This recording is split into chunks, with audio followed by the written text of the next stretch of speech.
Thank you, Adrian, for this opportunity. I really appreciate it. I'm pleased, guys. Okay, I'm delighted to have you here today. I know most of you, so we've been working for years together.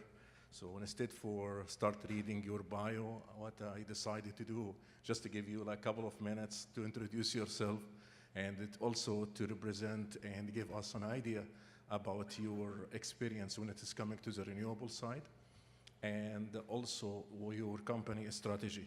We see a very good presentation from Bill about his company strategy, but I think okay, it's another opportunity to reinforce some of these ideas or also to add to it. So let's start with Bill, and we'll take it this way.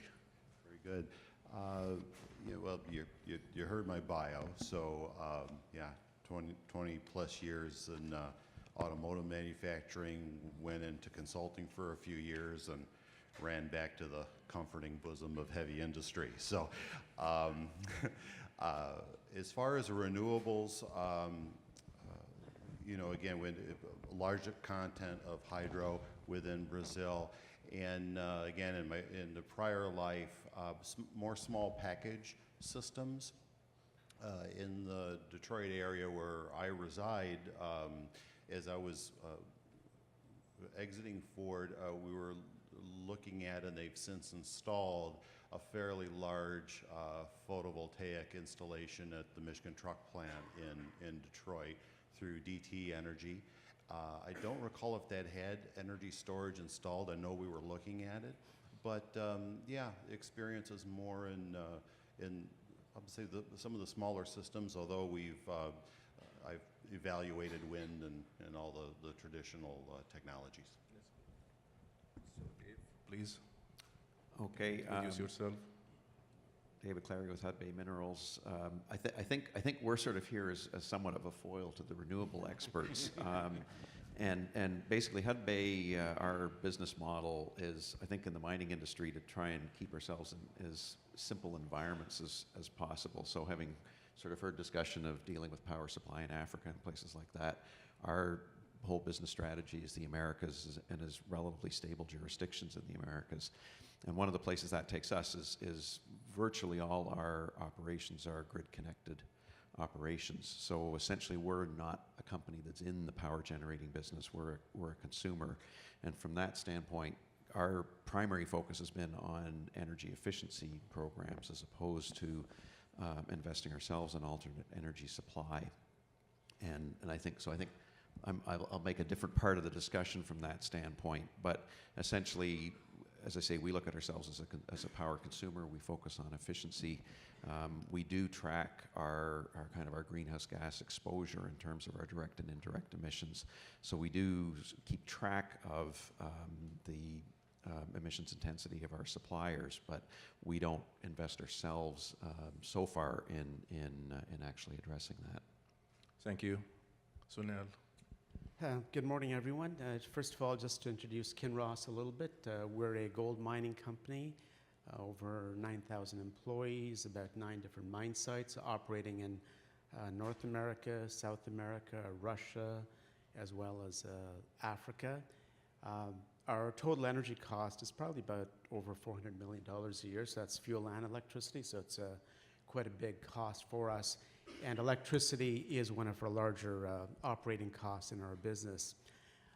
We've kind of looked at a number of renewable energy technologies for our sites, continuously doing screening, and for discussions we'll get into later, we'll talk about what some of the challenges are. In terms of my own particular background, I guess a little bit interesting here because I've actually been involved with implementing renewable energy technologies before I joined Kinross.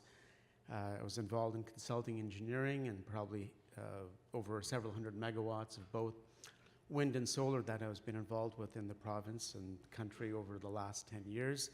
And also I worked for an energy utility as well. So I guess I've got the different backgrounds of being in the energy utility, the end user, as well as in the engineering side.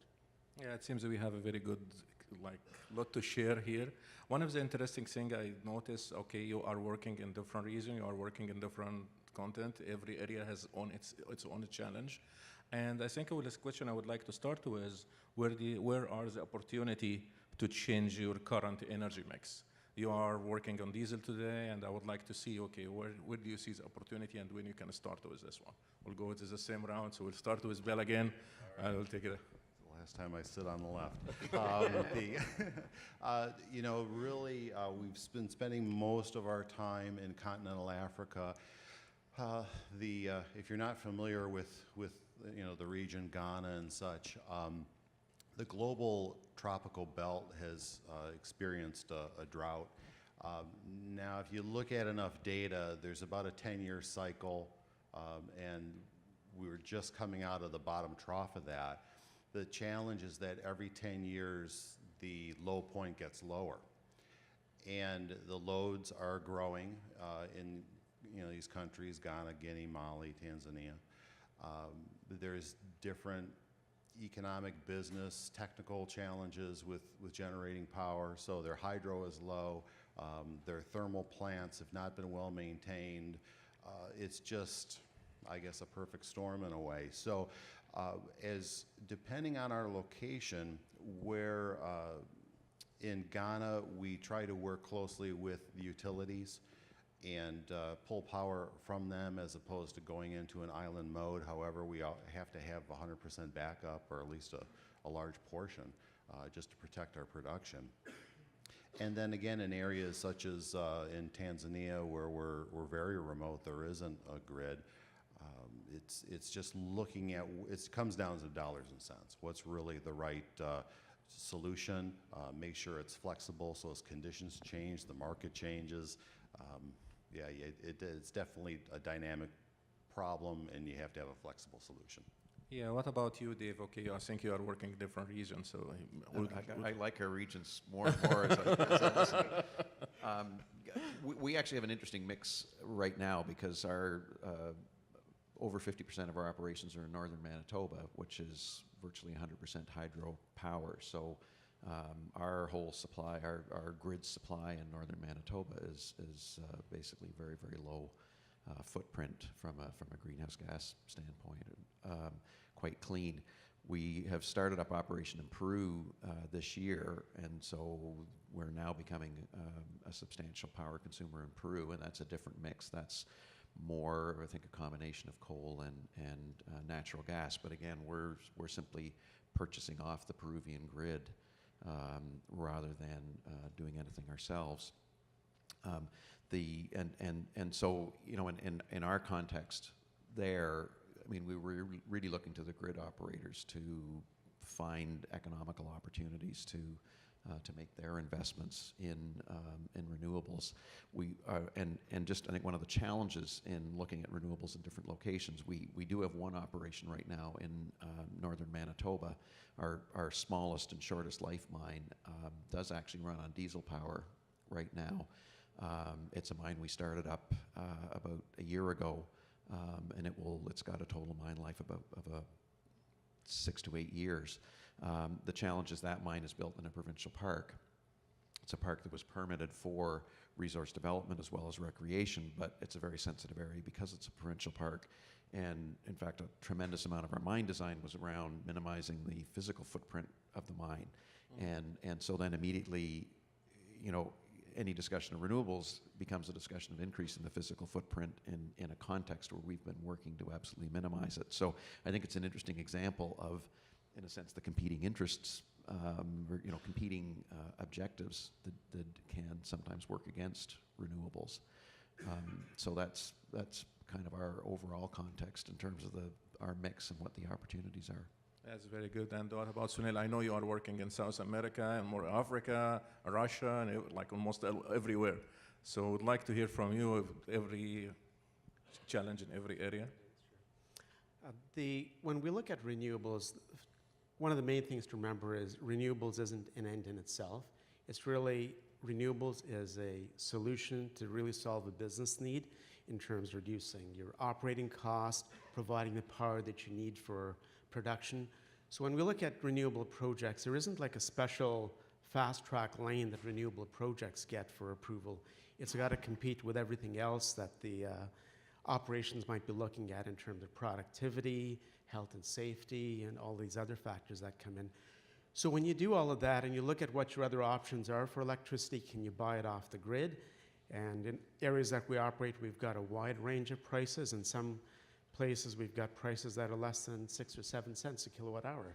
So it becomes very hard for renewables to compete. We also have to look at what's the mine life. If the mine life is very short, then that becomes another impediment as well in terms of trying to implement renewables. So really it becomes very site-specific in terms of looking at the economics, the life of mine, and then the challenge becomes, what are some special factors which come into play for that particular location? So for example, if there is a need for an expansion to go on, which involves capital cost for bringing a distribution line in, well, maybe that's a cost that you offset by putting in renewables. The other thing which we've seen in some areas is the importance of reliability. That's been mentioned before. Yeah. If you're relying on the grid and the grid isn't reliable, then you want to have your own on-site generation. So that's a place where renewables can be a benefit, but however, then we have to look at the energy storage side, which we've talked about.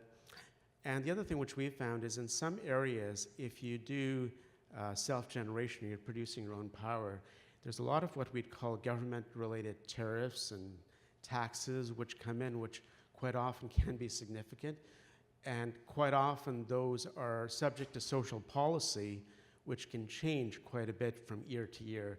So you're basically, by doing renewable, in a way you're de-risking, because there isn't like a large ongoing fuel cost as you might have with other technologies. You're paying for it in the form of capital cost initially. So by putting in renewables, in a way you're de-risking your energy price going forward, and that can become a consideration in how you do your business evaluation. Yeah, from what I'm hearing okay about the commercial side. I'm hearing about like okay, like in the first panel discussion, we all know okay, it's a very tight margin, okay, business, and we need to look okay in every penny. And I was happy okay to hear people this morning they talking about every saving, like okay, we come down from 18 to 17 and from 17 to 16. So this is giving okay a very good indication. Mining is looking for every penny to spend here. So we know gold is coming down and other commodity, okay, it's like, I like when you're smiling, okay. So I was wondering, okay, how do you see the impact on when it's coming from lowering the commodity price? How this is impacting the progress or the growth of the renewable when it is coming? Because we know, like, if we are talking about this one like 2 to 3 years ago, the position will be different. So I would like to start with you this time, okay, Sure. this way. So obviously with the gold price coming down, the profitability of operations is much more in question. The availability of capital dollars is less as well. So a smaller pool of funds for which the renewable energy projects which need to compete. So it becomes tougher, but that's not to say in the future there isn't an opportunity. And I kind of go back to, I guess it was 2 years ago when we had this first conference. I remember at that time there's a lot of issues about the technology and whether the technology was proven. And I think if you go around the room and you talk to people, there isn't issues about the technology anymore as to whether or not technology will work. Commercial side more than the Yeah, I think people are reasonably comfortable if you've got a good vendor and a good execution team, the technology will work. So that part's been de-risked. Now I think we just have to wait for the right business environment, the right commercial things to come together for the projects to happen. I think eventually they will happen. The other thing I'd like to add is that with the gold price coming down, what's also happened at the same time, especially over the last year, is the price of oil has really come down as well. It's giving some relief. So it gives relief, but from the point of view of renewable energy projects competing, whereas before, if we're doing self-generation at site with oil being, let's say, $90 to $100 a barrel, now it's half that price. So again, not to say it'll keep going forever, but in today's environment, the cost of self-generation, if you're using diesel or HFO, has drastically come down as well. Okay. David, would you like to add any comment to that? Well, I won't add too much, but actually, I think Sunil's last point is quite important. That, I mean, we look, there's a discussion of metal prices and what that does, but it's also what oil and other energy prices are, and I think we really do all look at this in a finance and economics context, and so the cost of competing technologies is as important as the cost of renewable technologies. You know, and again, in Africa, you have a number of unique challenges. I mean, even though liquid hydrocarbons are relatively cheap, you know, I've talked about theft, but it's, you know, there's a tremendous issue with slippage and such. So it's, you know, we still want to make sure that we're running our plants efficiently. And I'll go back to a comment about being space constrained. I mean, the example I keep using of our mine in Gaeta, to the eye, it's in a very remote location. But the reality is just outside our concession is a national forest, so we cannot, you know, clear that. It's very expensive they come out and measure the caliper of trees and such. But so the power density of solutions is something else that we look at. Obviously, like I said, it all comes down to dollars and cents, but the solution has to be flexible. Okay. This morning, as we're hearing, okay, all of positive side about technology, about what it can bring it to the table.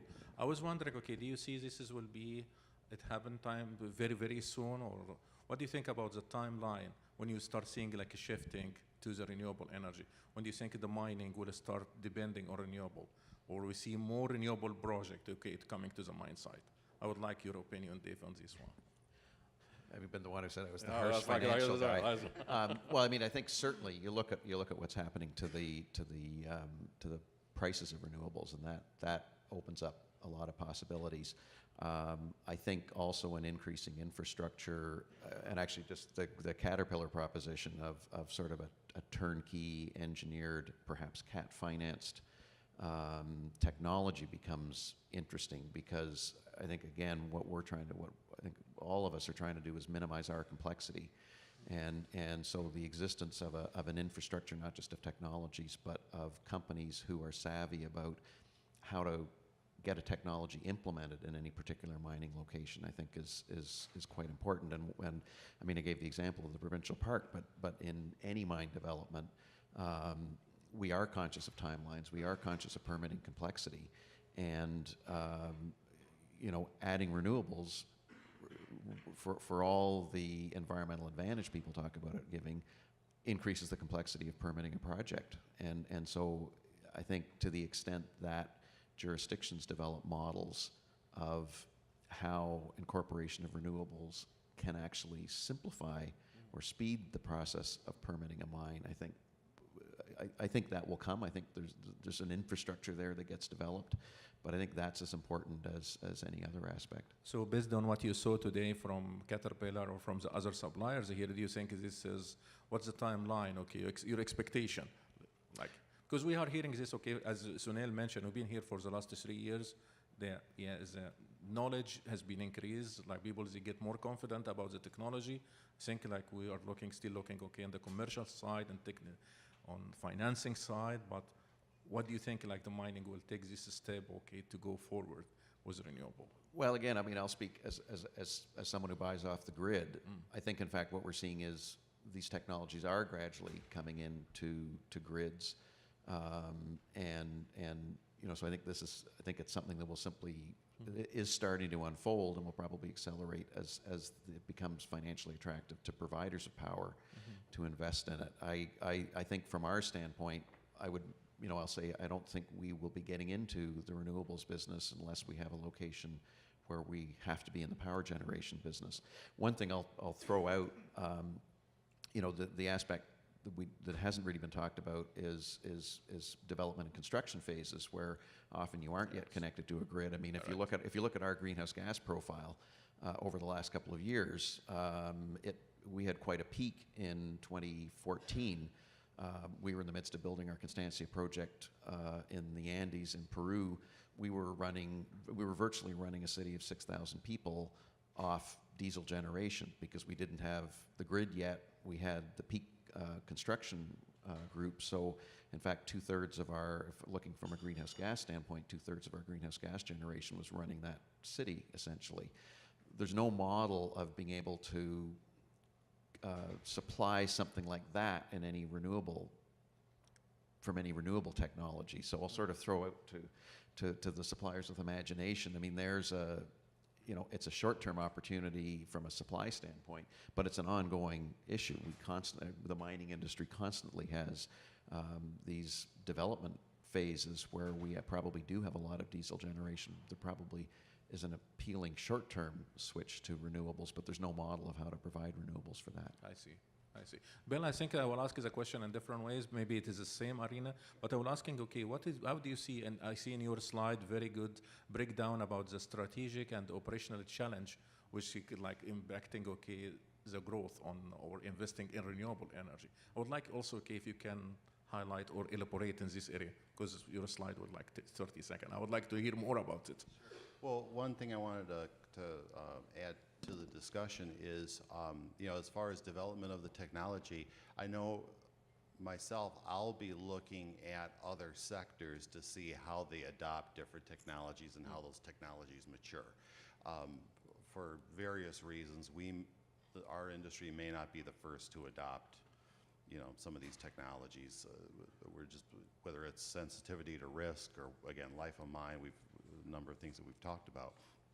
But when, even in the development of some of our projects, as I mentioned, hybrid solutions, it's, probably a new concept or technology to my leadership, but when I show the maturity of the technology and how it's been used in other industries, okay, then there's a level of comfort. So when it comes to energy storage, I'm looking at the utility industry in the States, and just again other sectors to see how that gets adopted.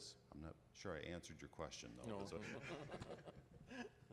Sunil, I would like to know, okay, from you as well, okay, if you would like to comment about the challenge which is impacting, okay, the growth of renewable as well. High level, like the top three. Yeah, I would say it's the technology issues. A lot of those have been addressed in terms of people being comfortable with it. A lot of it's going to be the commercial part, the economics, and going back to your earlier question about timeline, I don't think it's going to be a black and white timeline where at this time, yes, everybody's going to be doing conventional technologies, and from here on in, we're going to be renewable. I think it's going to be site-specific opportunities that'll come up. A couple of things I would add, though, that might accelerate or really impact the adoption rate. One is the Paris talks in December with respect to climate change. Be interesting to see what comes out of that and what obligations are there, and who are the obligations upon? Are they upon utilities, or does it come down to individual end users? That might have an impact. Also, from the point of view of mining companies, one of the things which really helps is looking at the execution risk side. So especially where you got remote locations and remote sites, and the developer or the supplier is a company who isn't well known to us or isn't well represented in the area. Not to say it can't be done, but it's a risk that has to be evaluated. But to the extent that there are suppliers already supplying to our mine sites, doing other business at our sites, and then they're adding this as other technology for our management, it really reduces the risk. So that becomes an important factor in terms of when we'd actually make a go, no-go decision. It's having the confidence on the execution side that whoever we're going to be working with is going to be there. If we have an issue, they're going to be there to solve it. That's an important factor for us. Yeah, this is a very interesting point. I think like what we are hearing also, okay, based on our previous discussion, there is two approach. From you are looking for execution, you're looking for product support, you're looking for someone to be there during the life of the mine to supporting you with a renewable technology. I think like Bill is looking for someone like on BBA. So we are talking about two business model here. I was wondering, okay, is this something like a business model will be part of like of the impact how you proceed or how you move forward with a renewable technology, or to pass this risk to someone else? Right. I would say it's very site specific, and we self-generate at 2 of our sites. All the other sites we have PPAs. Mm-hmm. So the first thing we look for is, can we get a lower cost PPA? That's a simpler option. So I don't think it's one or the other. Mm-hmm. I think it's site specific. If there are sites which are closer to industrial centers or areas that are more well-served, then we may be more confident with either self-performing or having another business approach. But for sites that are quite remote, that's where we really want to be careful that whoever we bring in as a partner for the project can actually execute and be there with us if there's any issues. So I don't think it's one or the other. I think it's looking at a combination. If I hear you correctly, okay, I think you are looking for someone to take the risk for everything, integrated one solution and take care of the risk. It depends on how much that risk costs, right? There's always a trade-off. Nothing for free, you know that. Exactly. You pass the risk on to somebody else, there's a premium for that, so you do that trade-off of Yeah. what is that risk worth and can you manage it yourself? Bill, part of what in your presentation you mentioned you are already involved with a lot of pre-visibility and the visibility study, and you're doing a lot of energy like evaluations about your side. And I was wondering, okay, if you would like to represent a renewable solution to the board or to someone for review and for approval, what will be the main area you will be looking at from the suppliers? What you like to have in your visibility study? I think Sunil touched some of this. You're looking for risk, someone to take care of the execution, someone or warranty. But I would like you also. Well, like I said, it's, of course, it's dollars and cents, but our teams, our project management teams, our finance teams, they'll do a sensitivity analysis. Obviously, they're comparing the opportunity, the solution to, again, life of mine, but they're also looking at, you know, the crude oil market, what's Brent crude going to do, which is our index. Things change so quickly. Will they change quickly back? I don't know if any of us can really say so, but it really gets down to the financial modeling and appetite for risk. Okay, I think this is very good input, guys. Okay, we really appreciate it. And I think, Adriana, we will be more than happy to have a questions here. Again, from the light, we cannot see it. Who is asking? Okay, please.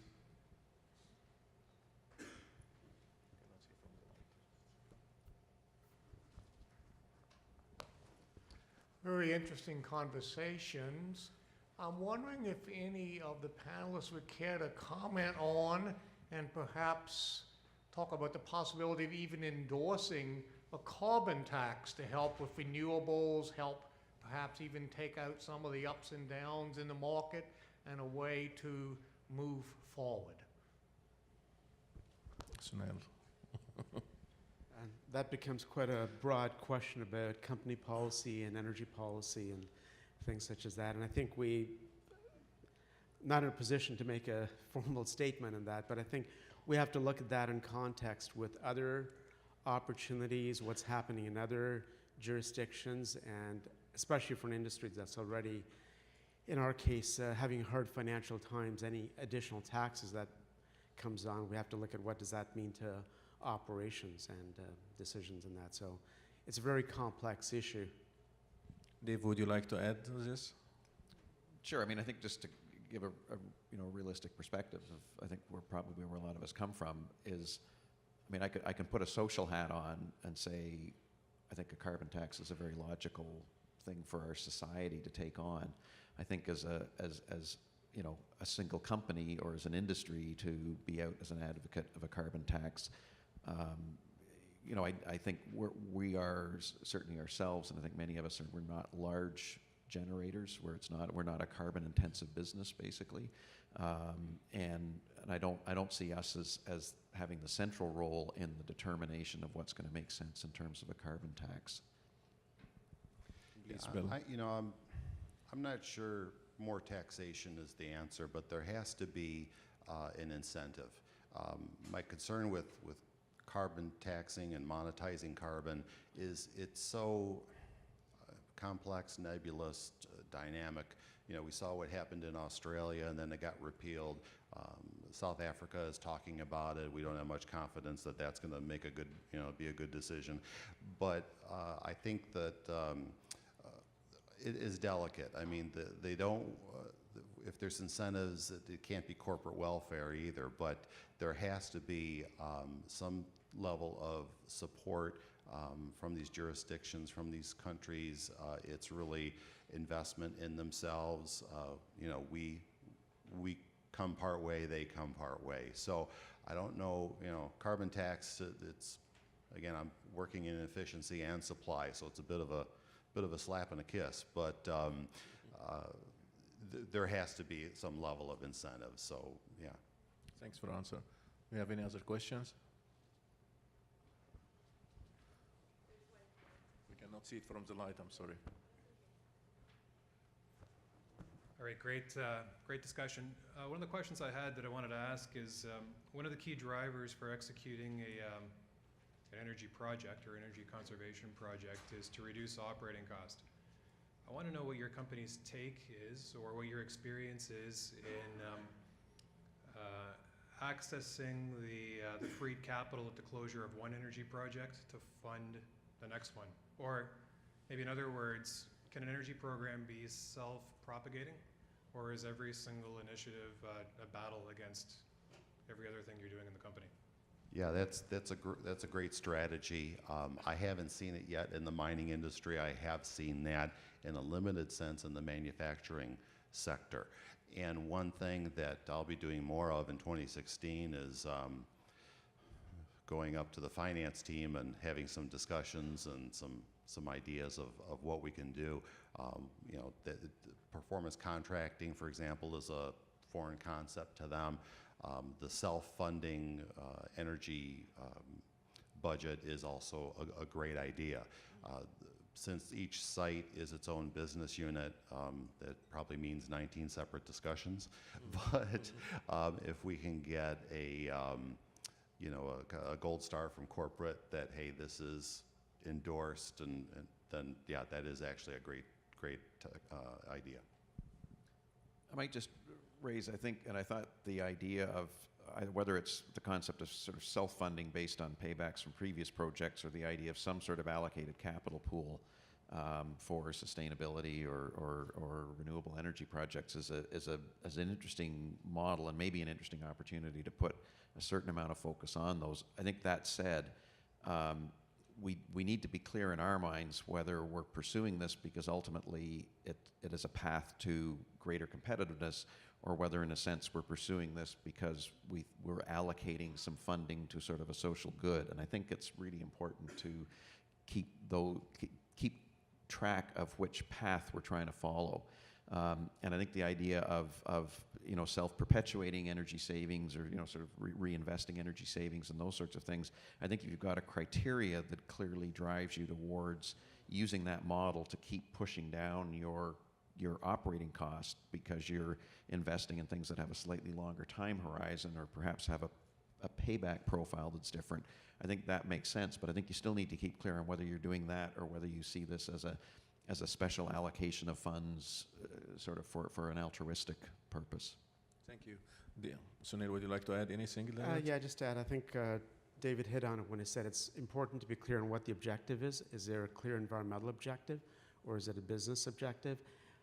Most of the mine sites, they're their own P&L center in terms of managing costs. So if there's funds coming back, or cost benefits which come back, the general manager is going to look at where's the best place for him to invest that dollar, whether that be in energy or environmental or productivity or whatever, to make his balance sheet look better. So it does have to compete. That's very good, very good. Any other questions?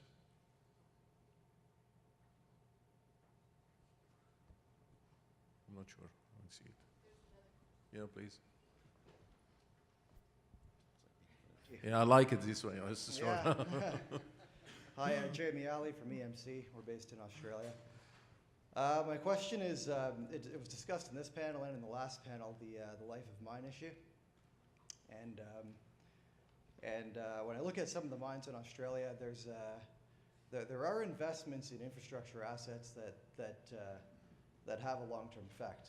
For example, AngloGold is building a new natural gas pipeline. I think it's like 290 kilometers. There's another pipeline going into Fortescue Metals Group, which is a couple hundred kilometers, and that's built on the back of a 20-year take-or-pay contract. So why is it that those infrastructure projects can go ahead, but we're having trouble with, say, a 20-year take-or-pay on renewables? I have the same question. Yeah.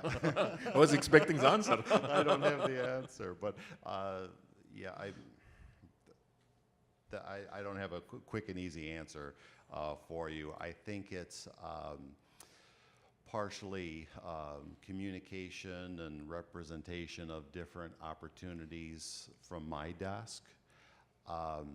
There's also some business culture challenges where our operations in certain areas, Brazil, Australia is another, where they're so used to working as a regional team, and after our restructure, we're now an international team, so it's a little hard to, provide an opinion and kind of get involved. There's some internal cultural changes. I think it's just with like the natural gas project, it's simple, it's tangible, they understand the only risk is to market, and unfortunately the market did change. But as there are more installations of renewable technologies, more case studies, success stories, things that we can point to, I'll use a Detroit NASCAR analogy. You may not want to be the first car, but drafting and being the second or third one is not always bad. So again, as I look to external industries and internally within mining, if there's more things that I can point to that we can replicate, absolutely. Okay, Dave, if you'd like to add something. Yeah, I think just on the sort of issue of take-or-pay contracts and longevity, I mean, it is understanding the risk and what can be done to mitigate that particular risk. And I think, I could speculate, there are certainly resources in Australia that I think are simply seen as large, long-life resources. And even if you haven't drilled it and you don't have reserve for 20 years, you may well be looking at your geology and saying, we know this is a 20-year resource. It's just a matter of continuing to drill it out. So I think that gives a different sort of risk profile than, say, a base metal mine where you've identified a particular ore body that you know is of some finite size, and you're running what you always hope to do is find another ore body somewhere, but it's a different model than I think with say some of the iron ore projects where they think there's a confidence that there's just a continuity of resource there. So the risk that you would see in a 20-year contract, I think for some of those projects is quite different than you would in some of the base metal or gold projects where it's much more speculative whether or not you're going to find the next ore body in the vicinity. Thank you. I think we have one more questions. Okay, we have questions here. Hi, Margot from EREN, Renewable IPP. Talking about timelines, which is a part of the title of this panel, I mean, it's great to see that there's really a will among mining companies that have talked this morning. There's really an interest in renewables. So how come there are not that many projects with renewables or hybrid power systems in mining companies? Where do you think is the biggest hurdle to generalizing renewables in mining power systems? One of you has answer. Well, I mean, my first thought in terms of directly coupling a renewable project to a mine project is, as I say, what you actually do is increase the complexity of getting that mine permitted, ironically, perhaps. But, especially like adding permitting a hydro project to permitting a mine is quite daunting, I would say, from my perspective. And I'll come back again. And even if you try and decouple them, if you're constructing your mine so that it is relying on the development of that hydro project, you're still putting yourself at the mercy of, say, the timeline of a hydro project in when you're going to be able to start your mine. And I'll come back again. That's where, in a grid-connected sense, if we can be confident there's a grid we can connect to, and by the way, there are the prospects of developing hydro projects or renewable projects that will help feed that grid, that's a much lower risk package for the mining company than getting involved in a situation where permitting a renewable project is you become dependent on that for starting operation of your mine. Anyone else would like to add anything? Sunil, please. Yeah, I think if you look at projects, you can look at different types of risks that we've talked about. There's technology risk, and I think we're all agreeing that from a technology point of view, it's not a risk. The second one is the one that was just covered in terms of the execution side and environmental permitting, the timeline to get the project done. If you're starting up a mine, what's going to be faster, what you're confident can be executed. So that's another factor that comes in. And the third one, and I think that's probably the most important these days, is the commercial part of it. If we were where, if the technology today is maybe where it was about 2 or 3 years ago when the metals industry was doing much better, costs for fuel oil were much higher, there was more capital availability.